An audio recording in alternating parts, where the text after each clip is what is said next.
It is time that we let you guys into the truth about our marriage.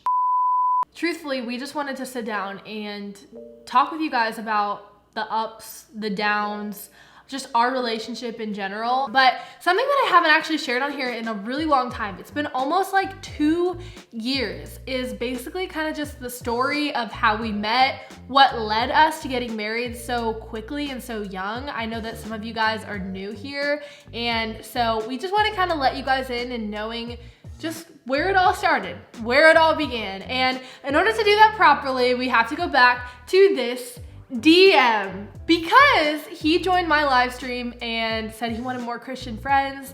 And of course I'm like, boy is talking to me like he probably has a crush on me. Like, where did I get that confidence from? Who knows? And nothing happens. We just are friends, and we're friends for like a year and a half. I would even say acquaintances. We're friendly with it, but it's not like, oh yeah, we didn't hang out, we didn't talk like, every day. Like, it wasn't anything like that. So, but also he lived in Iowa and I lived in California, so we were separated. So the only time we like saw each other was when we would all meet up with like our friends and stuff. Flash forward to April of 2021, where this little like TikTok surf group thing was doing a on the beach prom for the people who weren't in school because of COVID and stuff like that. So I needed a date. I had 3 dates cancel on me. I'm like, gosh, what is the deal? Like, why does nobody want to go with me? I bought 2 tickets and I'm like, I'm literally about to not go because I'm not gonna go by myself. I kept posting on my Snapchat story complaining, and Jacob literally was just like, I'll go with you, like, just let me know, I'll come. And I'm like, no. Dude, she literally like, I was like, I will literally come, because at this point I wasn't in a relationship and I like genuinely just wanted to go to this prom. Like, I thought it was fun. I was like, can I come with you? And she was like, no. And I finally asked her 4 times. It was like, no, seriously, now you really don't have a date. And if you want to go, I will come. Like, it wasn't like, can I come with you? This is just saying like, if you need somebody, I will be there. And she's like, oh, fine. So then I booked a flight and we went, and the prom was amazing. And the rest is history. And then we ended up like talking from there. We started dating like literally 2 days later. And I asked her parents for permission. So what had happened was, we had a great time at the prom. We were dancing, having fun. She didn't even want to dance. She didn't want to do anything. I had to break her out of her shell. Yeah, you did. And we ended up having a really good time. I started having feelings for her, and then we went home, to her hometown. And it was like 2 days before I had to go home. And one of the nights we were just watching a movie with me, her, and her mom. We were all sitting on the couch. And then Julia just leans her head on me. Yeah, she has nothing to say about that. I have nothing to say. I don't know why I did that. And then I like moved and I was like, do you have feelings for me? Like, because I have feelings for you. And then she was like, oh. And then she went in her bathroom with her mom, and they had like a little meeting while I was just sitting there awkwardly. And I was so confused. And she then came back out to say, let me think about it. What am I supposed to do to that? Now I'm not my proudest moment. I don't even, yeah. But hey, let's just, if I wouldn't have done that, would you have like voiced how you felt about me? No. So basically, you have me to thank for our marriage. Yeah. Yeah. So I see no harm in what I did. I have God to thank for our marriage. Well, absolutely, but I made the first move. Yeah, you did. And I showed you. I was like this. Recreate it. Yeah, and I was just like... And it literally, he goes, yeah, that was exactly what he did. Anyways. My stomach literally dropped and I was like, I didn't even know what I did. I'm like, what did I just do? Why did I do that? Like, anyway, yeah, and then I made him wait to like hear back if I liked him or not. A whole 24 hours. I wanted to make sure that I wasn't like rushing into it. I didn't want to break his heart, and so took a day to like pray about it and just talk to my parents and stuff like that.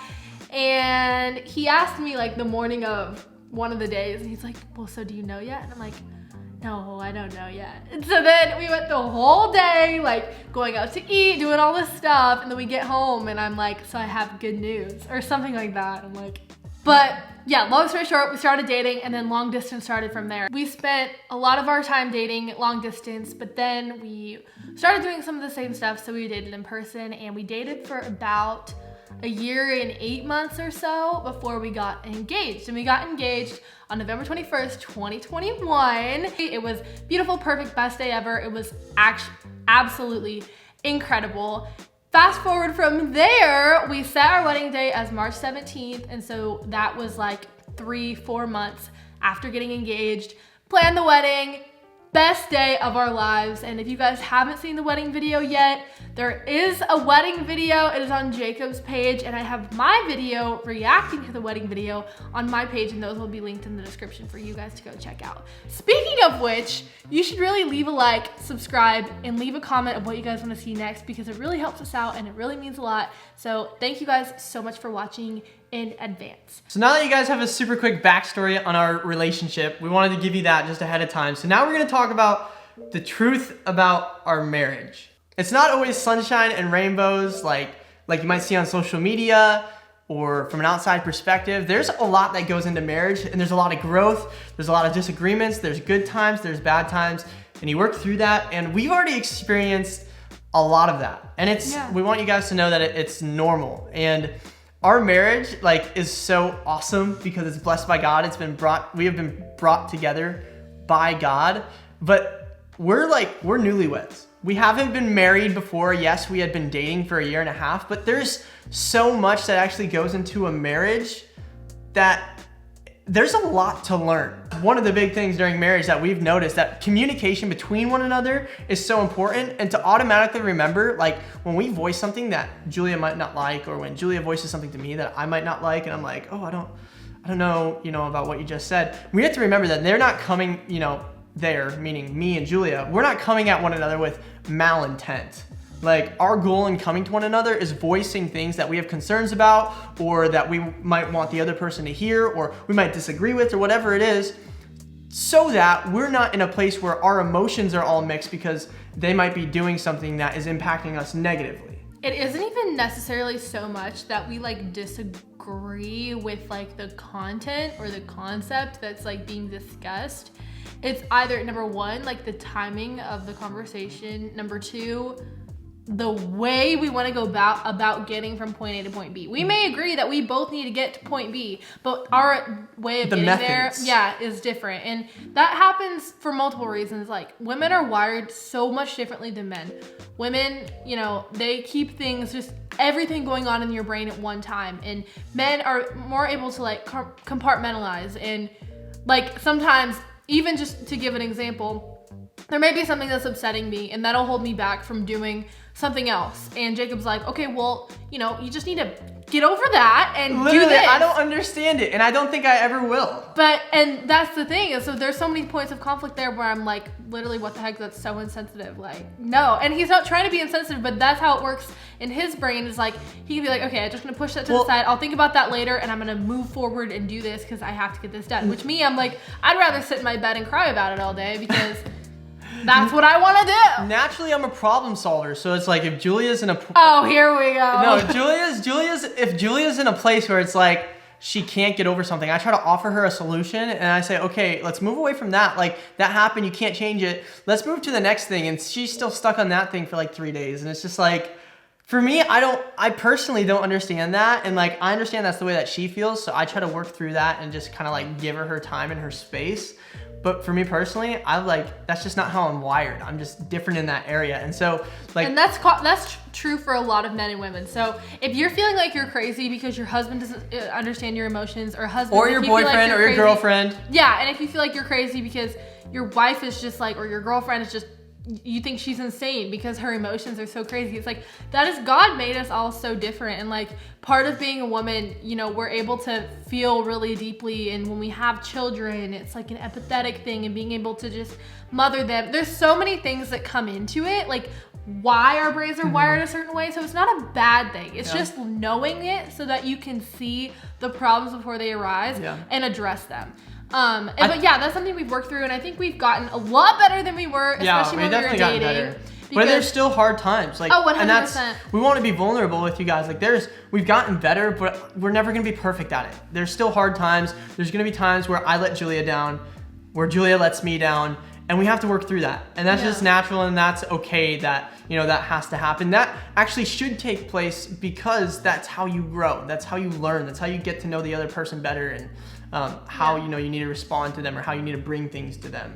And that's the reality of our relationship and probably most other people's relationship, but at the same time, like, we are really so blessed, and it can get so overwhelming to look ahead to the future because chances are, as far as life goes, like, we're gonna have to go through something really hard, whether it's the loss of a loved one or financial who having knows what a kid. It is. Yeah, there are so many things that we haven't even gotten to yet, so we do not know everything there is to know about marriage. But, and I don't even want to think about all of that because we have lots of years we have to learn left everything to live. that we need to learn now. Right, and so right now we are learning how to get through these conflict things and just newly working together, living together all the time because when you have a kid, when you're going through something terrible, when pressures and stresses are arising, if you can't even get that down, the little conflict things down, how are you going to be able to lean on one another when these big things happen? Yeah, and when like these team hard up. life events Yeah, happen? at that point, it's like you guys. I mean, you are already a team. Like it's an us thing. But how do you come together naturally in those moments? Like when a moment like that comes up, again, I'm naturally a problem solver. I try to take charge. But if I don't actually consult Julia before I do those things in a way that's like also going to be okay with her and that she can keep up with and that she can do, like. There's tension that can form, not because we're upset at one another, but it's because Julia's grown up her whole life doing something the way that she's always done it. She's just done it the way that she's wired, right? And the way that God's made her. For me, God's made me in a different way. Like I am wired differently. There's so many growing opportunities through communication, through figuring out how to live with one another. You know, the different things that Julia does that I might not do and the different things that I do that Julia might not do. But that's the special thing about marriage too. So the truth about our marriage is that it is hard. Things will get tough. But the other truth is that our marriage is so sweet.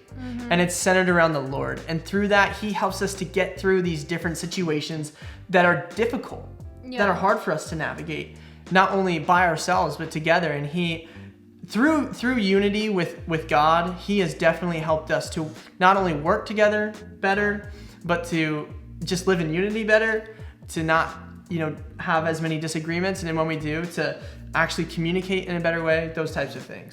Even when it comes to centering our relationship around the Lord, like we're not gonna pretend like we're perfect at doing that either, because we do a pretty consistent job of like praying together and stuff like that. That's a daily thing, and we both do a pretty consistent job of being in the Word individually. But to be honest, like something that we can work on is being in the Word jointly more often. That's not just church, or maybe when we're like, okay, hey, like how would God actually want me to handle this when I'm speaking to this person and not acting out in the flesh? So it's like, we're not perfect at doing that, but our goal is to always keep God at the center and lift Him up and honor Him and glorify Him in all that we do. So that's something too, is like, don't think that we're perfect at doing that, because we 100% are, and we don't want you guys to think that we're trying to portray that. Like we're not. We're trying to lead by example, because that's what God has called us to do. But yeah, if we're not honest and vulnerable, you may be trying to hit this standard. You're like, well, if they can do it, why can't I? It's like, no one's perfect at doing it. And so yeah, that's just something that we wanted to be like vulnerable and share with you guys, but also give you just a little insight into our relationship. Yeah, and just let you guys into the truth about our marriage. Getting married at 19 and 22, people have their opinions. Like that's the reality of it. But it wasn't something we felt rushed into. It was something we prayed about a lot.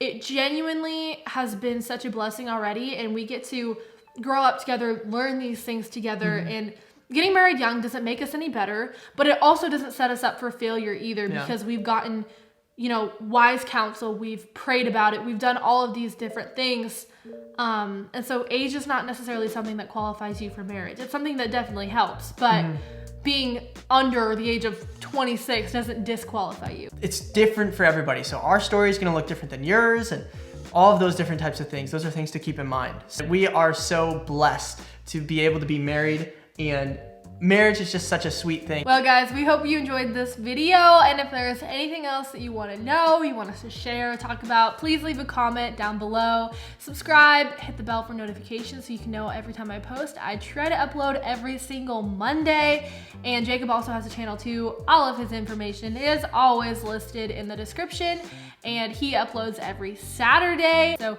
thank you so much for watching. We really appreciate it. We love you. God loves you, and we pray that you have an amazing day. Bye. See ya.